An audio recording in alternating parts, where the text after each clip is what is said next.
بسم اللہ الرحمن الرحیم نحمدہ و نصلی علی رسول الکریم وعلی آلہ وصحبہ اجمعین برحمتک یا ارحم الراحمین۔ معزز خواتین و حضرات، آج گوشہ کمال کی نشست نمبر 294 میں یعنی 294 میں یہ گوشہ نشین معین کمالی آپ کی خدمت میں ایک بار پھر حاضر ہے۔ آج کا ہمارا موضوع مدینہ منورہ کا سفر ہوگا اور اس سلسلے میں کچھ بنیادی باتیں اور کچھ تازہ باتیں کہہ کر یہ سلسلہ میں ختم کر دوں گا، اس لیے کہ مکہ مکرمہ اور مدینہ منورہ کے لیے میں بارہا یہ کہہ چکا ہوں کہ پاکستان کے بہت لوگوں نے حج اور عمرے کی سعادت حاصل کی، تو ان مقامات کے بارے میں وہ بہت کچھ جانتے ہیں۔ ہر گھر میں اس بارے میں کچھ نہ کچھ تفصیلات موجود ہیں، اور انٹرنیٹ نے تو ایک ایک چیز کھول کر رکھ دی ہے، اس لیے کوئی نئی بات کہنے کی پوزیشن میں نہیں ہوں۔ صرف اتنا کہنا چاہتا ہوں کہ اس بار جانے میں یہ ہوا کہ ہمیں اجازت لینی پڑی۔ مدینہ منورہ میں ریاض الجنہ میں حاضری کے لیے اجازت لینا ضروری ہے، چنانچہ ہمارے داماد سہیل صاحب نے وہ اجازت پہلے لے لی تھی، لیکن ہماری میاں بیوی کی بیماری کی وجہ سے وہ اجازت نامہ کینسل کرانا پڑا۔ پھر دوبارہ جب طبیعت بحال ہوئی تو اجازت نامہ لے کر پھر ہم مدینہ منورہ پہنچے۔ ہمارے مدینہ منورہ میں سمجھ لیں حاضری مغرب کے کچھ دیر بعد ہوئی تھی، تو عشاء میں کچھ وقت تھا تو سہیل نے کئی جگہ کی ہمیں سیر کرا دی۔ اس کے بعد ہم پہنچے جب نبی کریم صلی اللہ علیہ وسلم کے علاقے میں یا ان کے روضہ شریف کے قریب، تو اس وقت عشاء کی نماز ہو رہی تھی۔ ہم لوگ باوضو تھے اس لیے عشاء کی نماز پڑھی، لیکن اس بار یہ ہوا کہ مجھے کرسی نہیں ملی، بیٹھ کر نماز پڑھتا ہوں میں، تو ادھر ادھر تلاش کیا، میں نے کہی نماز چلی جائے گی، تو پھر ایک جگہ کھڑے ہو کر ہی اپنی اسٹک کے سہارے اور نماز ادا کر لی۔ بہرحال حاضری ضروری تھی، وہ ہو گئی، اللہ نے کرا دی۔ پھر رات کو ایک ہوٹل میں قیام کیا۔ ہمارا ریاض الجنہ میں حاضری کا وقت جو تھا میرا تقریباً رات کے 2:30 بجے تھا، اور میری بیوی کو ملا صبح کا وقت تقریباً 5 ساڑھے 5 بجے کا، تو فجر کے قریب ان کو ملا۔ تو اب ان کو یہ کرنا پڑا سہیل کو کہ پہلے مجھے لے گئے وہاں دوپہر رات کے 2:30 بجے، اور وہاں میں نے حاضری دی۔ تو ریاض الجنہ میں آدھے گھنٹے قیام کی ہمیں اجازت تھی، تو لائن میں لگ کر جو وقت آیا تو ہم چلے گئے اندر۔ تو میں چونکہ ویل چیئر پہ تھا، سہیل کا اجازت نامہ نہیں تھا، لیکن ویل چیئر میری چلا کر وہ لے جا رہے تھے، اس لیے انہیں بھی جانے دیا۔ تو انہیں اچھا لگا کہ میں اس بہانے میں بھی ریاض الجنہ میں ہو گیا۔ تو وہاں جا کر نوافل ادا کیے ہم نے۔ پھر اس کے بعد پورا حصہ ویل چیئر پہ گزار کر پھر اگلے دروازے سے ہم باہر نکلے۔ باہر جب آئے ہم واپس تو تھوڑا سا ٹائم تھا واقعی، اور رش وش بھی زیادہ لگ نہیں رہا تھا، تو وہ جو نگراں تھا، جو یہ دیکھنے والا کہ یہ ٹائم پر آئے نہیں آئے یہ لوگ، ان کے پاس اجازت نامہ ہے یا نہیں، تو سہیل مجھ سے کہنے لگے کہ ایک بار اور چلیں کہ ریاض الجنہ۔ میں نے کہا یہ نیکی اور پوچھ پوچھ، تو انہوں نے ہمت کی اور لے گئے۔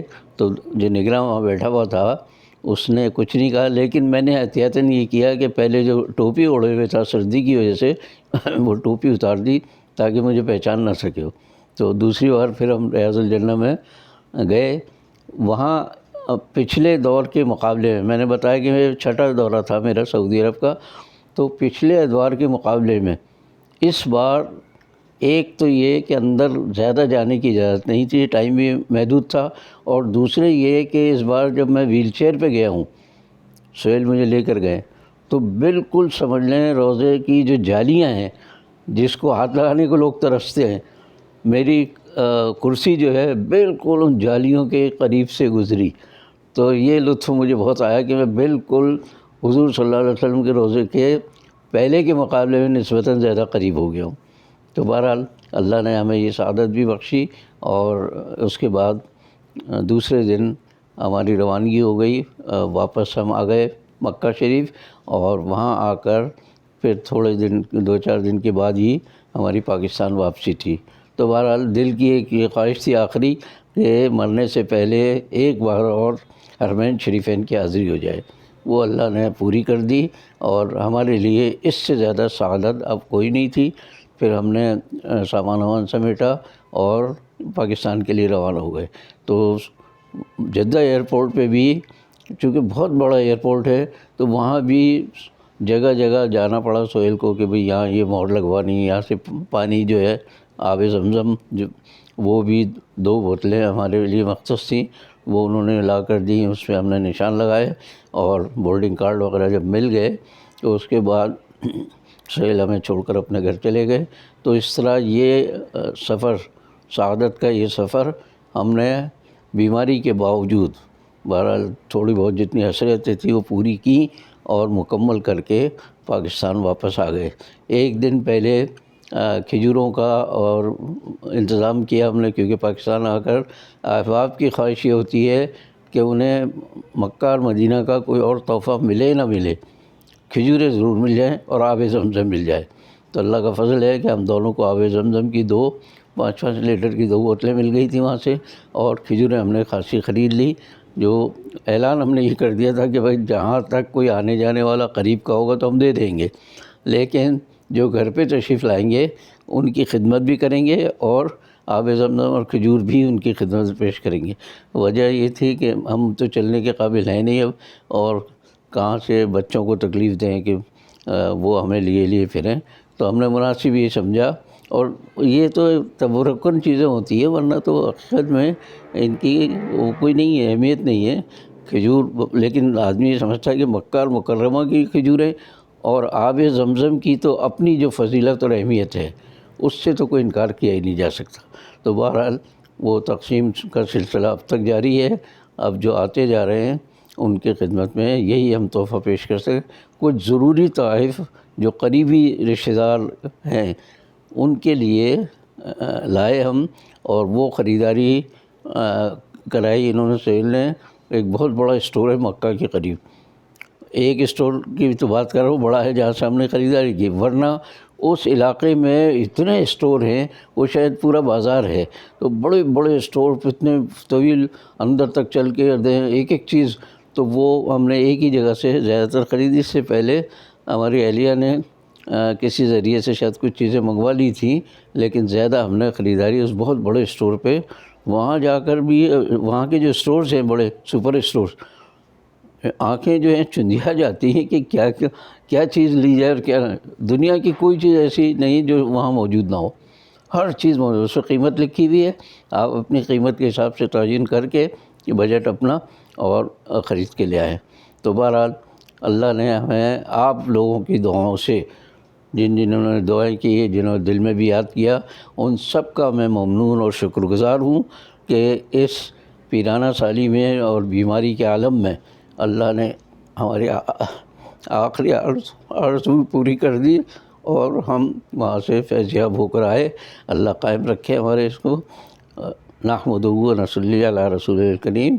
بلغ العلا بکمالہ، کشف الدجی بجمالہ، حسنت جمیع خصالہ، صلوا علیہ وآلہ۔ اسی پر میں آج کی اس گوشہ کمال کی نشست کا اختتام کرتا ہوں۔ اللہ نے زندگی دی تو انشاءاللہ تھوڑے تھوڑے وقفے سے آپ کی خدمت میں حاضر ہوتا رہوں گا، اور وہ اس بات کا بھی ثبوت ہوگا میں زندہ ہوں گا۔ جب بہت طویل عرصہ ہو جائے تو پہلے بھی کہہ چکا ہوں، تو سمجھ لیجیے کہ دنیا میں معین کمالی نام کا یہ شخص نہیں ہے۔